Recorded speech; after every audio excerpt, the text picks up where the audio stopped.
नमस्कार. रोज डब्याला भाजी काय बनवू? दिवस तिसरा. या सीरीजमध्ये तुमचं स्वागत आहे. आज आपण डब्याला भरलेलं वांगं बनवणार आहोत. तर चला मग लगेचच रेसिपीला सुरू करूया. एका मिक्सरच्या भांड्यामध्ये थोडं खोबरं, लसूण, आलं, कोथिंबीर, जिरे आणि तीळ घालून मिक्सरला बारीक करून घ्यायचं आहे.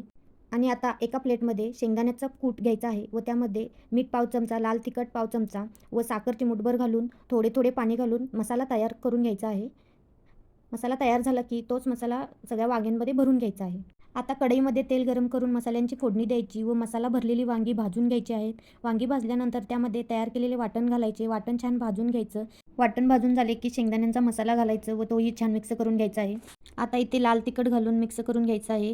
त्यानंतर यामध्ये थोडंसं पाणी घालून सगळे मिश्रण एकजीव करून घ्यायचे आहे. आणि वांगी शिजण्यासाठी मी इथे 1.5 वाटी पाणी वापरलं आहे.